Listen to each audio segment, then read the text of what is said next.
Welcome to Talks at Google and this special event for Mental Health Month. Today's Talks at is a prescription for healthy movement, keeping your body moving and injury-free. And today we are joined by Jordan D. Metzl, MD. Dr. Metzl is a renowned sports medicine physician at the Hospital for Special Surgery in New York City, the nation's leading orthopedic specialty hospital.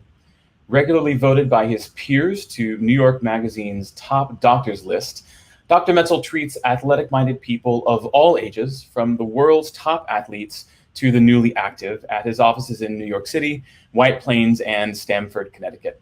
His focus is to return athletes to their field of choice as quickly and as safely as possible. In addition to his medical practice, Dr. Metzl is pioneering a new connection between the worlds of fitness and medicine to actively engage patients in their own preventative health through activity. He developed the IronStrength workout that's been performed by more than 12 million people globally and created the IronStrength Community Fitness Program, which provides free group fitness classes for thousands of people each year. Dr. Metzl is the best-selling author of 5 books, including Dr. Jordan Metzl's Workout Prescription and Running Strong. He recently partnered with the New York Times to create the 9-Minute Workout and the New York Times Guide to Knees. He is on the editorial boards of Runner's World, Shape, and Prevention magazines, and has been featured in news outlets including the New York Times, CNN, The Today Show, and National Public Radio, discussing the issues of sports medicine and wellness. Most of all, he practices what he preaches. Dr. Metzl is a dedicated athlete, a 35-time marathoner, and 14-time Ironman finisher. He lives in New York. So a huge thank you to Dr. Jordan Metzl for joining us today for Mental Health Month and for helping us to better connect our brains to our bodies. Buddy, thank you so much for such a terrific introduction. And hello, everybody, and hello, Google. And it's a pleasure to see everybody wherever you are around the world. And I have had the pleasure of speaking at Google in New York several times. But the nice thing about being able to do this virtually is that everybody in California is getting ready for their lunch hour. And it's a pleasure to be able to join you, as well as all friends in New York and everywhere else, as we start to talk about this important topic. Before I get to my slides, I just want to say that this past year and a half has been a tremendous challenge to all of us around the world and in healthcare as well. And we've thought a lot about preventive wellness and what it means to stay healthy and to stay well and to stay fit and to stay, just to maintain your health. And so today's talk is a lot about ways to keep your bodies healthy and moving and injury-free in the months and years ahead. And so it's a pleasure to jump in on these topics. I'm going to go through pretty quickly, sift through some information, and then at the end, we'll be looking forward to having some questions and interaction with everybody. So I'm going to start by doing a little bit of a slide share. And I just want to confirm you should be able to see just one slide. If somebody is not just seeing one slide, just chime in my ear, because all I see is the slide. So I want to make sure that's accurate. We're going to talk today about setting your fitness goals and strategies for optimizing health through activity, and look forward to interacting with you both now and then going forward. That's some ways to get me. Now, I'd begin by telling you that my medical perspective is different than other people's medical perspective, in the sense that during the day, where I am right now is on the East River of Manhattan. This is the Hospital for Special Surgery, which is the world's biggest orthopedic hospital. And in my quote-unquote day job, I have been involved for the last 20 plus years in taking care of people's aches and pains, including a lot of people who probably listening today, aches and pains of achy knees and achy backs and achy shoulders and achy shins, and trying to figure out why aches and pains happen and how people can go about fixing them and getting the most out of their bodies. You know, my office, as today was the case, could be anybody from like an 8-year-old gymnast to an 82, 83-year-old person who wants to, walk or run a marathon. And to me, athlete means you want to move, and I want to help you move. And so during the day, I try and figure out how we can keep people active. And obviously, technology has been very helpful, as we'll talk about, I'm sure, during the Q&A. And many of the things many of you who are on this call today are working on have been super helpful in getting people to access their preventive health.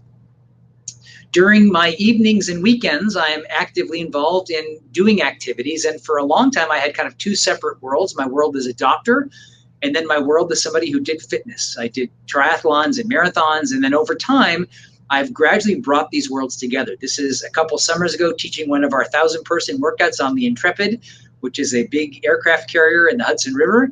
We are hoping to get this set for this summer again. We've been kind of wrangling with city numbers, but we're certainly heading in the right direction in terms of being able to do outdoor activities. But the idea here is that these are people working on preventive health through exercise.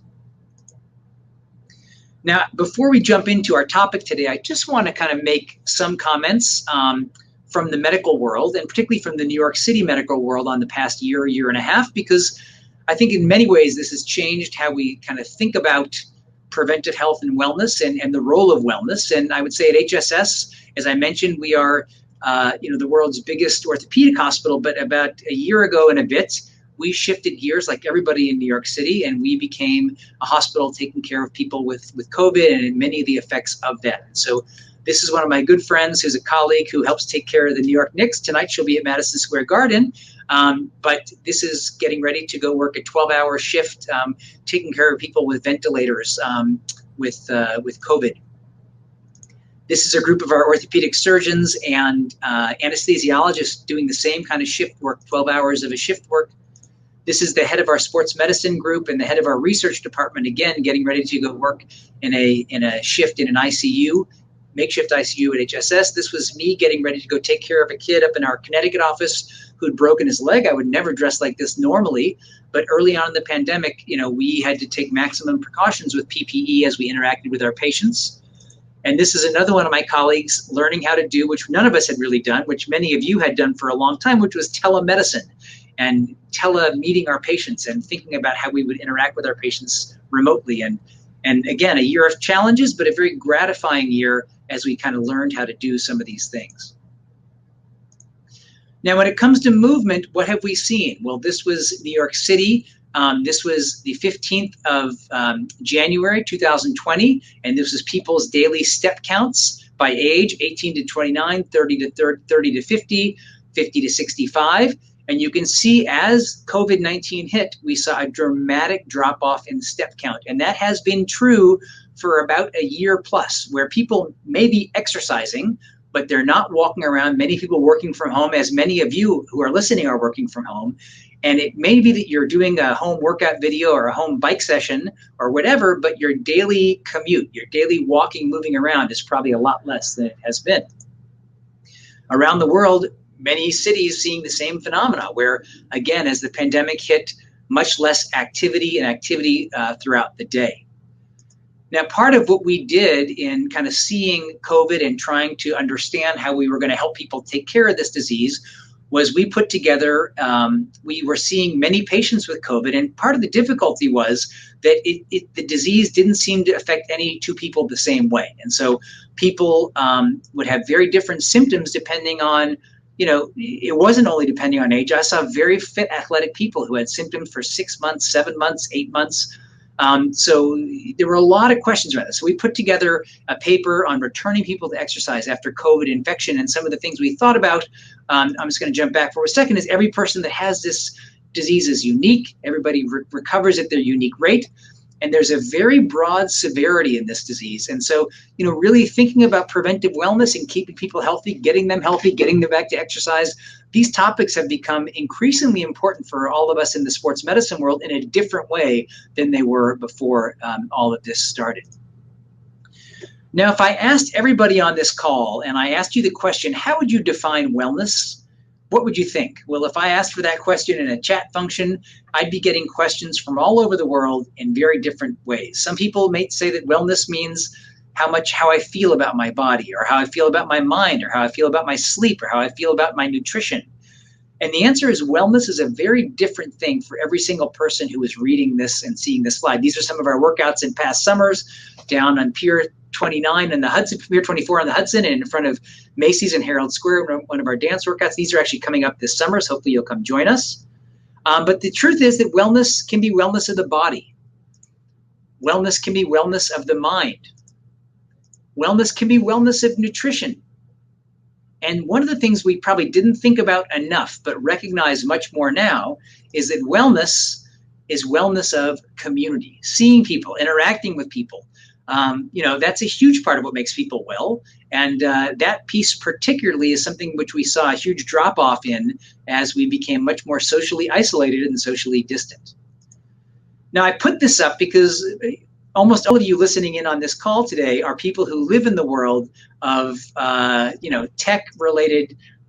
Everything is easier if it's technological, and we certainly on the medical side have benefited from so many of the great advancements. I think of me being able to look. I saw a patient today who was in another country, and I uploaded his MRI. We went over his MRI. He was in one country, I was here, and I gave him advice on his knee from many thousands of miles away. I wouldn't have been able to do that without much of the work that you all do. And so we really appreciate it, and obviously the future is a lot about that. But there's also some limitations as we see everybody. And again, if I asked all of you who has consulted Dr. Google in the last several weeks, I'm sure we'd see a lot of hands raising right now. That self-diagnosis is a great idea, but if you just search, a term, knee pain, you get all kinds of different things. And people come in with all kinds of thoughts. And so self-diagnosis is a good idea maybe to get some baseline information. It's a bad idea to hang your hat only on that. Self-diagnosis is generally something you should do. And I would just tell you that there have been several studies looking at the efficacy of our friend Dr. Google. And unfortunately, Dr. Google is right only about 30% of the time. And so if I were only right 30% of the time, people would not come back and see me. And so we like self-diagnosis, and we like all the tools people can search with, but that's part of the story, but not the entire story. So what determines health? What makes people healthy? How do we think about health? And the answer is that health is complicated, but it's some combination of about 20% of health is your genetic makeup. So those who made you, those who made them, and those who made them, your ancestry really accounts for about 20% of what makes you healthy. About 20% is interfacing with the medical system. So, preventive care, health maintenance is about 20%, which leaves about 60% in the realm of lifestyle medicine, sleep, exercise, diet, all these things that we kind of talk about but have not done a great job really giving solid information to our patients about. That's about 60% of what makes people healthy. And so thinking about how many of you are working on different applications that allow people to track their movement and track their health and track all these metrics, I see a future where the 20% of interfacing with us and the 60% of lifestyle, we're already seeing those worlds coming together to make an 80% of a healthier person. And I think we'll see much more of that in the future, because I would say as a sports medicine doctor, I definitely want my patients to move. I want myself to move. I want my patients to move, and I want somebody to move every single day of their life. I think that's the best prescription for preventive wellness, both mind and body. Now, this is Plymouth Rock, and basically, wherever you are along the spectrum of your life and lifespan, we've known about the benefits of exercise for a long time, and we've thought about it for a long time. This is a depiction from early caveman, an early man, and this early man in the foreground here, foraging for nuts and berries. In the behind there, having a fire and dragging what looks like an antelope or something to fire. As man evolved from this person to this person, what changed? And part of that was the ability to gain and access more high caloric foods like this instead of these nuts and berries. And so you might think, how the heck, in this time, did somebody track down a gazelle and get it to this fire? And the answer is that even though gazelles are much faster than humans in a sprint, so gazelles can run upwards of 35 to 40 miles an hour, humans top out at about 17 miles an hour.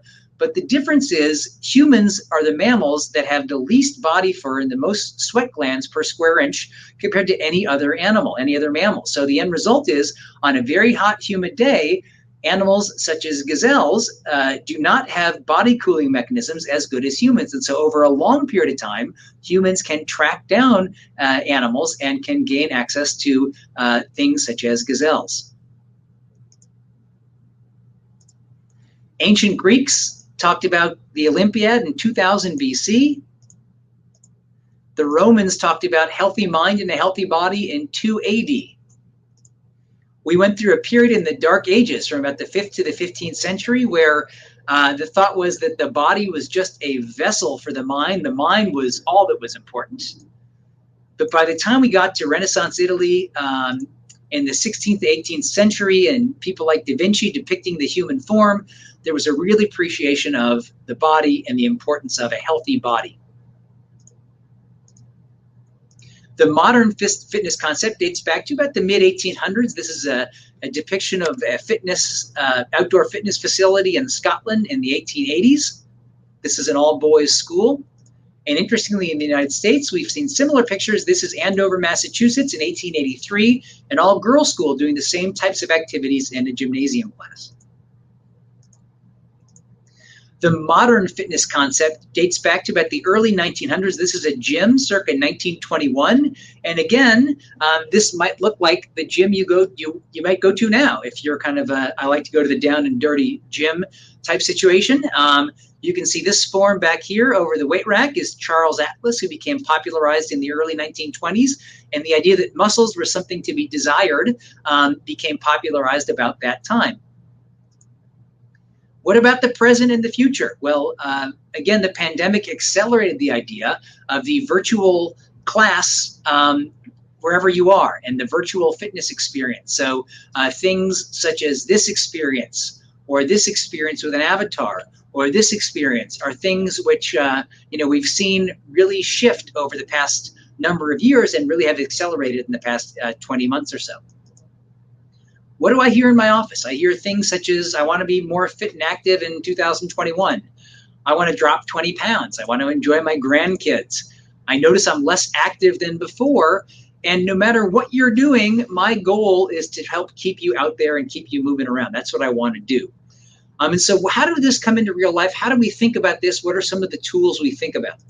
Well, let me give you some real life examples. So Elaine is an 81-year-old woman. I started seeing Elaine when she was in her, all names have been changed to protect the innocent, but I started seeing Elaine in her early 60s. She lost her husband at age 68. And for many people who lose a spouse and kind of their whole social support network, it's very, very challenging. She was different. She decided she wanted to start running marathons. And so at age 70, she started running marathons, and she's run a marathon a year since age 70. And some years she's run 2. She's now just getting ready for her 19th marathon. This is John. John is a 56-year-old dad of 3. He has a 1-hour commute every day to and from work, and he's 15 pounds overweight. And what he tells me is, Doc, I've got no time. All right? And then number 3 is Lisa. Lisa's a 39-year-old nurse with 2 kids under the age of 10 at home. Lisa is working full-time, and she says, I used to be so fit. I'll get back to it when I can. So again, 3 stories. We have Elaine, John, and Lisa, and these 3 stories really depict some of the common things and themes that I hear in my office. Now, part of the problem in the United States particularly is that if we think of health as a dam, we spend over $3 trillion a year trying to fix problems after they've already happened. After the water has gone through the dam, after you develop high blood pressure or diabetes or heart disease, we spend a lot of money trying to fix that problem after it's happened. We spend lip service, but really very little in terms of resource, encouraging people to keep the water from going through the dam in the first place. So what I will tell you is that across the spectrum of humanity, among the best medicines you can do is get out and move every single day of your life. And that may not prevent the water from going through the dam, but we have good evidence that it will certainly help stem the flow. What do I mean? I mean things such as the metabolic syndrome, a combination of high blood pressure, being overweight, having high blood sugar, hyperglycemia, having high lipid profile. This leads to the 2 most common diseases we have in the United States, cardiovascular disease and type 2 diabetes. And basically, these are precursors to these issues. And if all you have to do is look at maps of the United States to look at how this has happened. This is 1994 in the United States, 2005, 2015.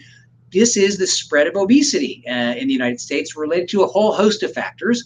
But this is just what it's looked like. And, as of 2015, more than half the country reported more than 26% of their state being overweight. And this is the march of type 2 diabetes. paralleling a very similar track as we march through the changes in our societies. These are obesity-related cancers. If you look at this slide, looking at the changes in obesity and diabetes, and you look at this side and the changes in cancers, a number of these cancers are related to these unhealthy health characteristics. And so people think, is cancer preventable? You bet. There are now 13 types of cancer which have been linked to inactivity and obesity. And so the health choices we make and the way we encourage people to move makes a huge difference. And this boils down to dollars and cents. This was published in JAMA in 2016, the Journal of the American Medical Association. We spend between the years of 1996 and 2013, $30 trillion on 155 diseases. Of those, the most too expensive are diabetes and cardiovascular disease, both of which are preventable. So when I talk about getting people to move, I don't talk about it because I want you to have a great exercise class, though I do. I talk about it because I want you to think about preventive health and medicine. The movement of medicine is something you want to take every single day. What we know is what C. Everett Koop, one of the Surgeon Generals of the United States, famous for his bow ties, said, which is drugs don't work in patients who don't take them. So we can tell you the right thing to do, but if you're not going to do it, it's just kind of, we're just talking into the universe. And so we also know that adherence rates are basically not as good with people who have chronic medications. So if we want you to take a medicine for a week or 10 days, you'll probably do it. But if we want you to take the medicine of movement every single day for the rest of your life, that's a tougher sell for a lot of people.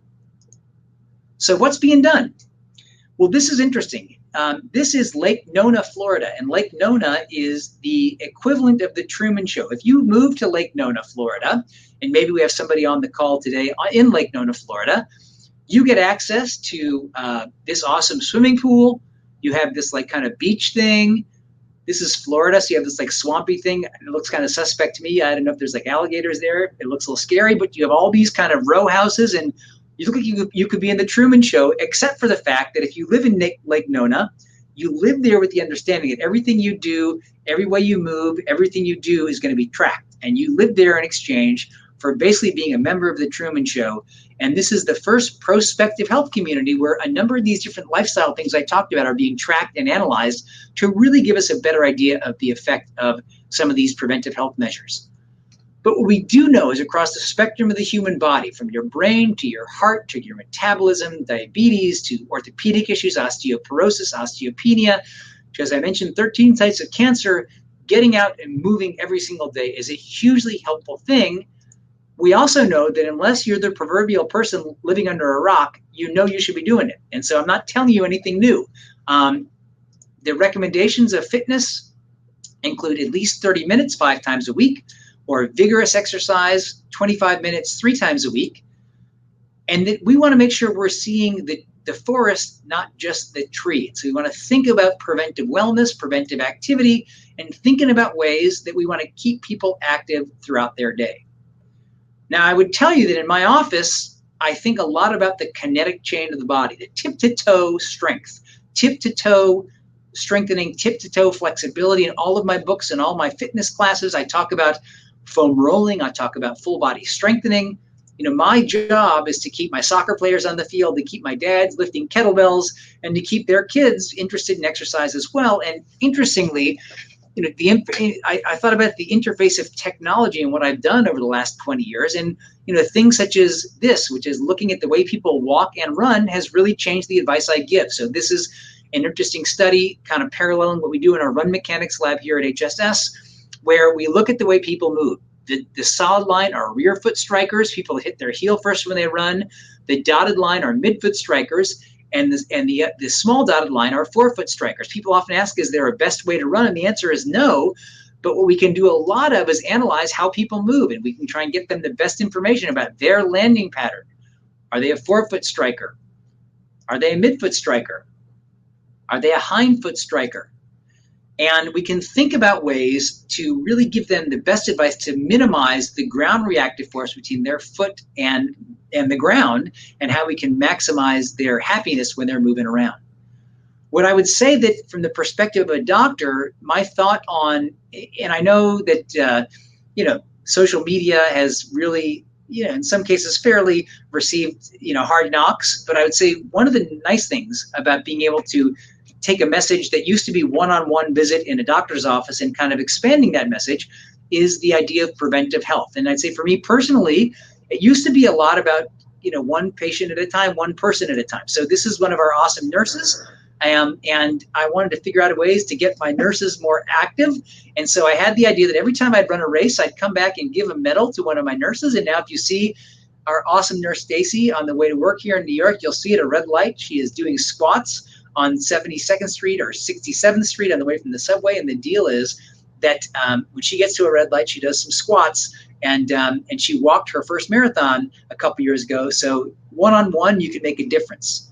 But the broader sense was trying to figure out how to get more people interested and more people during the pandemic in bigger ways. And things such as our bigger events like the Intrepid were all about figuring out ways to get people out and get them moving en masse. So what keeps people interested in being active and compliant with their fitness? What makes a difference? What will make you feel enthused to get out there and move around? And there's a whole host of factors. What do you think? Well, certainly people have looked at who you are, where you live, your gender, how you feel about yourself, what kind of support is around you. Those are all things that seem to make a difference.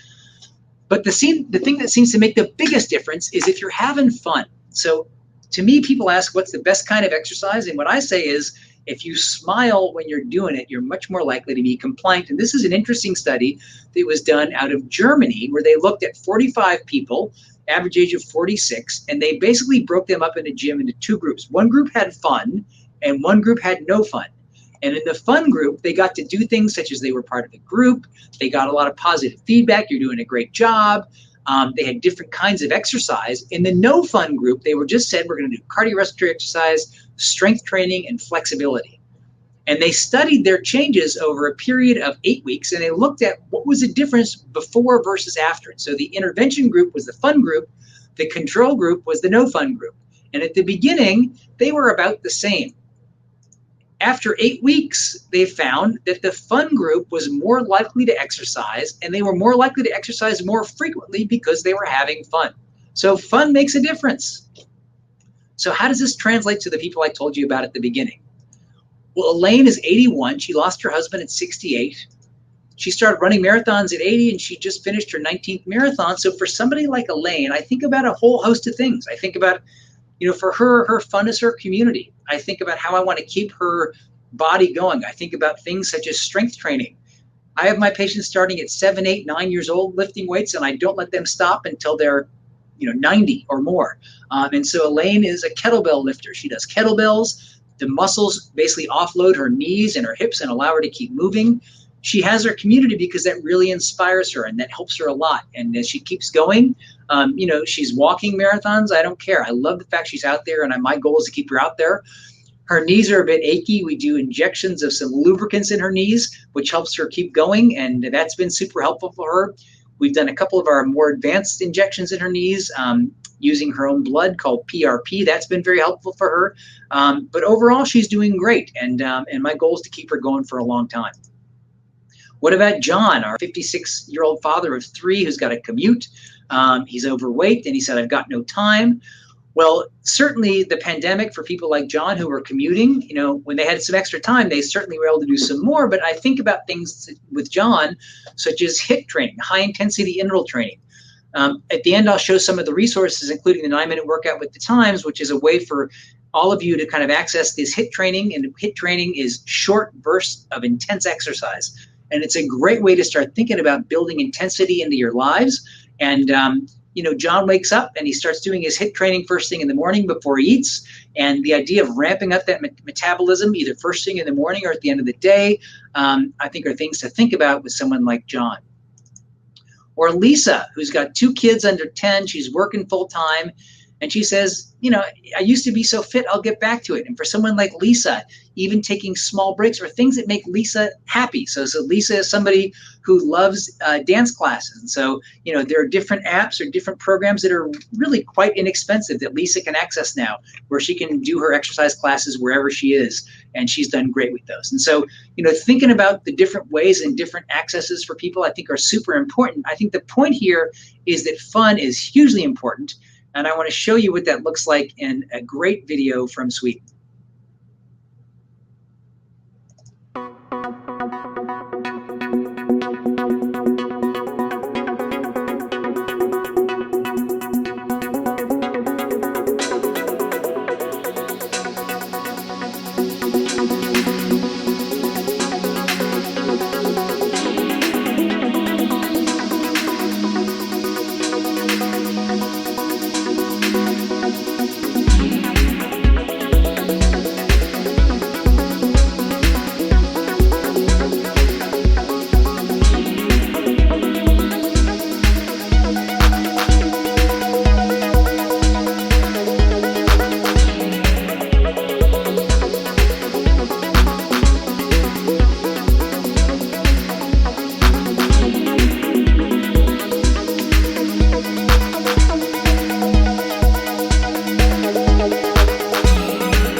So fun, I want you to think about fun, and I'm going to show what fun looks like in our world. So these are some of our free fitness classes we've been doing now for about 7 years, now 8 years, and all over our area. And I can't wait to get back to doing some around the country as well. But different groups of people doing different things in different settings, such as this is one of our yoga classes on the Intrepid. This is one of our workouts last couple Februarys ago in Central Park. This was our squat with the sea lions in the Central Park Zoo. And incorporating some of that, this is an exercise we did where you had to keep your balloon in the air, and this is a great core strengthening exercise. These people didn't know they were in fact doing core strengthening. They wanted to win a prize, and so they kept the balloon in the air. So you can see these guys doing this. 6:30 in the morning. All right, so basically, I want you to exercise to promote wellness. I want you to think about ways to improve what you can do to make yourselves more effective. I want you to give yourselves a goal every day, and I want you to make sure you keep doing that. This is our last slide, and a couple things to have hopefully as resources. Our website has, tons of videos, workouts. It's all, everything's accessible. Please sign up, join. We'd love to have you. So social media, we announce all the different things we do. Our workout, our 9-minute workout and guide to knees are both available on the Times, and those I hope are helpful. Just to give resources, the 9-minute workout has a printable, downloadable PDF that can walk you through some of the different exercises as well as videos of how to do each exercise. And then these are the different books I've been lucky enough to do on. The red one is how to take care of your aches and pains at home. The green one is how to put HIIT workouts into your own life. The blue is around the medicine of exercise. And the orange is about running and how to stay healthy on the road. And I think the point of all these is I want people to really take the best possible care of themselves. And with that, I will end my slides and look forward to questions and answers and discussions with everybody. Thank you so much. So I think I'm going to be taking down off slideshow. Yes, I think that your slides are down. So we do have a question from someone who's in the audience today, and the question is: in the current world we live in, what are some of the best practices we can adopt to start exercising in our homes, especially for us who have not done anything since last year and lost their routine? Great question, Sophia. So here's what I'd say. I think that exercising, there's so many great resources that have come out recently on exercising at home. Tons of great programs, tons of very inexpensive ways to start doing it. So the first thing is, if you can make yourself accountable to somebody else, that's the best. If you have a partner, a kid, a friend, meeting somebody and being accountable, either in person or virtually, helps compliance a lot. So number one, plan to work out with somebody else, especially at the beginning. In the exercise cure, I talked a lot about changing behavior. And I'm actually just working on a book now on motivation. And the analogy I like to give is like a tractor tire sitting on the ground. And that if you ever try and lift a tractor tire, it's super heavy. And if somebody said, take this tractor tire and move it from here to there, it's very hard to do. But if you get it up and you start to push it, it starts to roll. And as it gets momentum, it essentially starts to roll itself. And so I think the key here is to start thinking about changing behavior a little bit at a time and rolling that tractor tire a little bit at a time. And as you start to do that, you'll notice behavior starting to change. So find somebody else, find something you like to do, and explore some of the different avenues. I mean, again, so many of the things now, so many of the different platforms are body weight, they're fun, they're really quite inexpensive, they have trials, and find something you want to do. And I just go ahead and get started with that first and kind of go from there. Awesome. Thank you so much. We have a couple of other questions that are coming our way. From Stacy, could you talk about the importance of raising heart rate as part of workouts? For example, is walking good enough, or do you recommend trying to raise your heart rate? Stace, thanks for that question. So certainly walking is great, and walking is better than sitting, and I want to make sure you're out there walking. But in the relative hierarchy of exercise, if you can get some intensity in what you do, it's preferable. So for example, that's why our nurse stops and does some squats along the way, because I want her to try not only build strength, but build intensity, or doing periods where you walk faster and slower, or figure out different stops along your walk to try and build in some intensity. Those are all things to do to start getting your heart rate up. When you start doing more heart rate elevation, exercise becomes more valuable. So walking is better than sitting, and more intensity is better than less intensity. Perfect. Thank you for that. Our next question from Alan: if someone is feeling unmotivated to exercise for mental health reasons, can you provide any recommendations to get motivated? Well, again, that's a great question, Alan, and I think it's important, and particularly Mental Health Awareness Month this month is an important time to start thinking about that. You know, the first comment I would have for you is that there have been several large population-based studies done in Scandinavia looking at the effects of exercise on mental health in big studies, big population-based studies. And exercise is so valuable for, depression, anxiety, sleep, mood. And so the first thing is just trying to force yourself to get out there and move, especially outside, is tremendously valuable, just as a thought. But how do you think about doing that if you feel like you really can't do that? And I think it gets back to the first question, which is how do you try and get yourself out the door if you're feeling unmotivated, as many people have struggled with motivation in the pandemic. And I think that's all about accountability. Obviously, if it was something that was super easy, people would do it already. So I think the idea of getting accountable to yourself or to somebody else, getting a group, getting people to meet, those are the kind of things that really can start changing behavior. And then it becomes more, like that tractor tire rolling along. Awesome. And our next question is from Iris: is doing 10 to 20 minutes of high intensity interval training sessions per day enough? I guess it depends on how you define enough, Iris. It's a great question. If you are somebody that feels like, all right, just let me get this exercise done. I want to get it done. I want to get on with my day. All I have is 20 minutes, and that's all I'm going to give to my exercise, then definitely 20 minutes is enough. If you're somebody who are like, I love exercise, I can't wait to do it every single day, I want this to be part of what I do, and I want to have a whole host of other things I do, it's enough in the sense that may be like part of your diet during the week, but maybe you want like green beans and fish and soup and corn. And so maybe that's just like the corn. So it depends on how you define enough. So if you see exercise as something you want to do and you want intensity to be part of the bigger offerings you do in the week, I think it's enough because there's a lot of value in intensity and strength building. But if you're like, I just want to get this done because I have no time, intensity does compress it, essentially shrink wraps the time for exercise in terms of the benefits of exercise. Perfect. Thank you. Our next question comes from Kishan. As many of us are working remotely, our posture may have worsened. I'll say mine is beyond may. How important is ergonomics in relation to exercise? Well, Kishan and Buddy, both of you and everybody else, I've just been besieged with neck pain, back pain. Working from home sounded like a great idea, and for a lot of people, it probably was at the beginning. But at this point, yeah, I think people are. I hope, because I like cities, but hopefully people want to balance it out anyway. And we've seen a lot of aches and pains. So what are some of the mistakes people have made? We did a whole interesting in fact, I did a monthly webinar during the pandemic on my Facebook page, which is my name, Dr. Jordan Metzl. I have each of those webinars.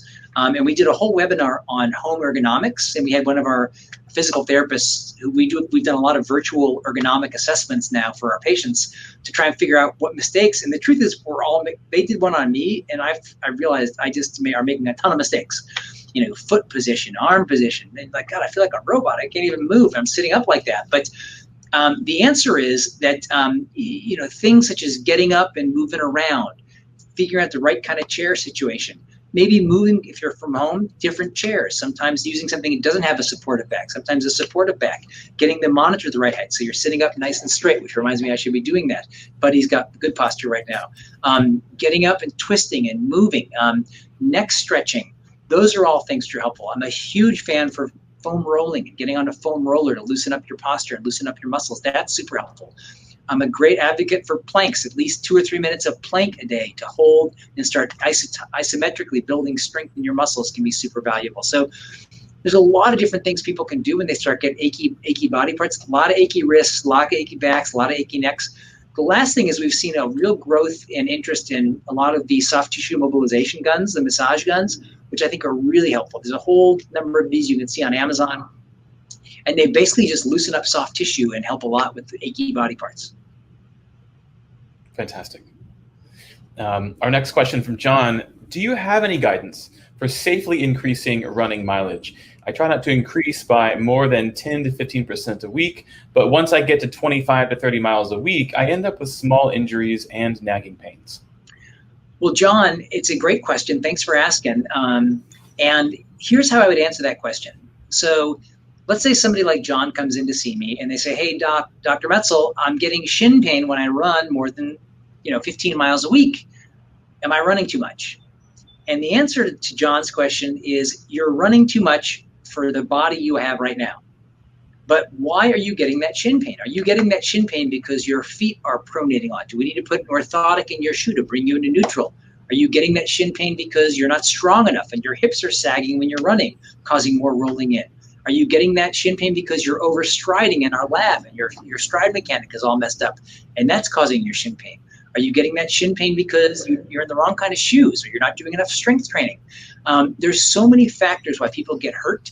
And so if you're getting aches and pains, the question I think used to be, am I doing too many miles? What I like to shift that to is, am I doing too many miles for the body I'm running with right now? And what are the tweaks or what are the changes I can start thinking about making in how I'm running, how I'm preparing, how I'm moving, so I can be able to run for much longer distances without having the problems. And that's why I'd like to answer that question, which I think is a great one. Brilliant. Thank you for that. Our next question comes from Mike. Mike says, motivational factors vary so much per person. The right nudges in other domains have been shown as effective in behavior change. Do you have any small effective nudges to get Mike's tractor wheel rolling? You betcha. Mike, thanks for the question. And I think it's a great point. And different people are motivated by different things. And I think one of the analogies I like to think about is, like kindergartners will just go to any end to get that little gold star on the fridge, right? So just a little gold sticky is a huge motivator, right? And people that do some of these different virtual biking classes want like a kudos or a shout out from the instructor from wherever they are. And like, oh my God, that made my week, that made my month. People obviously want like likes on their social media, which is like, what is that? But they want it. And so people are motivated by different things. Generally, you have to figure out what your trigger is. There's been an interesting study group at University of Pennsylvania, a medical school, and they have a program which is kind of a dual appointment in the Penn Med School and the Penn Business School, Wharton. And what they've been looking at are financial motivators to change people's behaviors. And what they have come up with, much of which has been implemented in, basically cutting people's insurance premiums if they go to the gym regularly, for example, is what are the tweaks that need to be made to incentivize people to do healthy behaviors? And these changes can be very, very small, but they really can affect behavior. And I know a number of HR, the companies I've spoken at, HR has figured out how they can tweak and use different motivators to get people to start thinking about changing behavior. And so I like to think about, what are some of the things? Is it a reward? Is it a reimbursement? Is it a group? Is it a whatever it is that may motivate you or your group? Generally, everybody has something, and the key is trying to figure out what it is. Yeah, the right dangling carrot. Yeah. Fantastic. Our next question from Sandy: what type of workout can be done to help increase flexibility and not hurt your knees? Well, Sandy, thanks for asking that one. And what I would tell you is that if there were like a public relations campaign, flexibility is way overrated. They got too much PR, and strength training is way underrated. They didn't get enough PR. And that, flexibility, everyone wants to stretch, and it doesn't really do much. If you're going to stretch, stretching after your workout is probably better than before. We do know that foam rolling or myofascial release, meaning getting on a foam roller and loosening all that soft tissue, can definitely make a difference. But the key thing is functional strengthening, strength training. You love those squats, you love those burpees. Maybe you don't, but they're great for you. And starting to think about strengthening all those muscles around your skeleton, that can make a huge difference for offloading your knees, your hips. So Sandy, what I'm going to talk to you about is getting started on some strength training and getting on a foam roller. And those two things can make a big difference. If it's hurting beyond that, then we do some of the things we talked about with the lane, some of the lubricant shots and things like that can help as well. Terrific. Awesome. Our next question comes from Jonathan. What are some good exercises for those achy knees? Yeah, so Jonathan, definitely, and you may think squats, how can I do squats if my knees hurt? But if you get your feet turned out and your hips wide enough, they really don't hurt your knees at all, and they start to build up muscles. We know that stronger quads, even if you have arthritis in your knees, reduces knee pain. So we want to get people started on some good strength exercises. If you look at that 9-minute at the New York Times Guide to Knees, we have a whole series of exercises you can do. I'd probably start you there as a starting point. You can just download that; it's free. Awesome. And our next question comes from Farah. What exercises would you suggest for someone who may have limited mobility? So Farah, mobility is a tough one. And the question is, what can you do? Everybody can do something. And so if it's people that are walking, which is the most accessible, if it's swimming, which is, again, weightlifting and much more accessible for people. Again, so many resources have come online recently of, yoga for seniors or things that you can kind of just go through and start searching for some of these different videos and experimenting. That even limited mobility, there's so many more options now, which I think are helpful for people. So I think no matter who you are, I think there's certainly something for almost everybody now you can find. Awesome. I think we had another question just pop into us. Let's see if there we go. So the question is, I play soccer 2 hours weekly, but every week I stay in muscle pain for 2 days after the game, even with warming up before the game. What is the best way to recover faster from exercises? So Mahmoud, here's the story, my friend. First of all, you're taxing your muscles and your fast twitch muscle fibers when you're running left, right, forward, back. You're not going for a jog. You're moving all over the field quickly. And so what's happening is, looking at your picture, you're doing a great job, but it looks like you're older than 30. And as you kind of start getting away from 30, you start to lose some of your fast twitch muscle fibers. And that decreases the further you are from like mid-20s, the faster the decline happens. And so I want you to play soccer, Mahmoud, till you're like 80 or maybe 75. And so the key for you is to work on that fast twitch muscle fiber, which you're losing if you're not strengthening it. And so part of your recovery is on preventatively building up your strength with plyometrics, which are the jump training, jump squats, burpees, those kind of things on days in between. The stronger your muscles get, the better your recovery. And then getting on that foam roller, especially after you're done, I think is super helpful as well. Interestingly, things like ice baths, which I have always hated, don't seem to really accelerate recovery. And so you have my permission not to do that. Noted. I've never been a big fan either. Our next question from Kishan. For parents and caregivers, do you have any suggested exercises to facilitate for children to stay active at home? Yeah, that's a great question. And the answer is that kids are your truest audience, and that they will only do it if it's fun. If it's no fun, they're not going to do it. So if it's fun for a kid, that will make it work. So if it's a game, look at that balloon game we were doing in Central Park. Like, that's a game that kids love to do, but it's great exercise. And so thinking about making it fun can make it both exercise for you and exercise for them in a creative way. I definitely understand that the caregivers at home have had among the toughest challenges in the past year and a half with, less resources and, a lot more asked of them. So that's what I kind of think on that. Yeah, I like that, hiding the zucchini of movement in the bread of fun. Dude, absolutely. Absolutely. All right, let's see what else is coming at us and today from Jordan. If you have a choice, is running on a trail versus running on a road or sidewalk better for your joints? So Jordan, it's interesting. People think that softer surfaces and more cushiony shoes are better, but we have not found that to be true.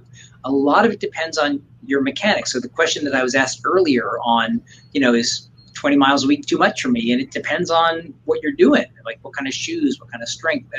And this is part of the same thing, that if you're somebody who's got good strength, you have good mechanics, you're not rolling too much, your stride mechanics good, you may find that running on softer surfaces is fine for you. You may find that having a harder surface actually keeps you in a more neutral position. And when you're on softer surfaces, some of the problems you're having are accentuated because your body has a lot more give. So for example, running on sand, I'm always quite busy in my office with people who've been running on sand because it's so soft, they end up hurting their hips and their knees, etc. And so I think the key here is that there's not one size fits all, and there's a lot of ways we can start thinking about how to help people get the right way to think about running and being active, and you want to make sure you think about that and look for it. Brilliant, thank you.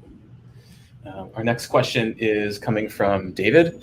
What is the best way to strengthen the body around lower back pain? You don't want to stop working out, but the constant pain can't be ignored anymore. So David, back pain is one of the common things we see. And, the first thing it sounds like is you got to figure out why it's happening. If it's a constant pain, if it's shooting down your legs, if it's not going away, oftentimes I'll want to get some more information. I'll want to see somebody. I want to get an x-ray. Maybe I need an MRI. I like to figure out why the pain is happening first. And then once I have a good idea as to why it's happening, then we can start thinking about ways to strengthen the core. And the core muscles are both the muscles in the front of the spine and the back of the spine. Together they make the core. And working on strengthening things like planks are terrific because you basically hold a plank, you're strengthening your muscles without making the muscles longer or shorter, puts very minimal load on your spine, but it's a great way to start strengthening around your spine. So, things like that are great ways to start thinking about offloading your spine, but it sounds like you want to figure out why someone's back is hurting first before you jump right into strength. Terrific. Our next question is coming from Mike. Are there examples of countries or cultures worldwide that have higher rates of movement? And are there lessons to learn from them? Do you feel the American ethos is compatible with those lessons? All great questions, Mike. Again, we have different Americas in America, as we have found in many different ways over the past number of years. And part of that is the America of people moving and how important movement is in terms of their life, how able they are, how accessible it is, where they live, are there trails, are there bikes, can you bike, is it safe, can you walk, is it safe? There's so many different Americas in America.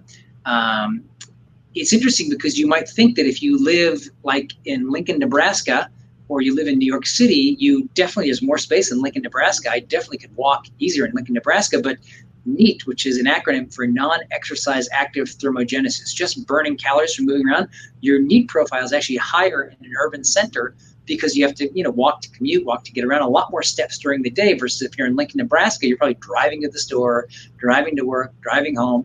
And then in terms of different countries, absolutely, some countries are better. Countries like, the Netherlands, where everybody has a bike and everybody bikes. Biking is the main mode of transport. Here in New York, they added more bike lanes. You would have thought, this was the most controversial. What are you doing? You're taking away our parking spaces.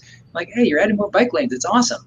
And so it depends on, where you are and what resources, how important they think about those things. But I do think that, much like what they've been studying at University of Pennsylvania, a lot of getting people to change their behavior is motivating them. So I think we'll be at a time where, people's healthcare premiums will be directly related to the number of steps they take per day, per week, per month. And I think when we get to that point, when people have skin in the game, even if it's a little bit of the skin, like a gold star in the fridge, they'll start changing their behavior. Money talks.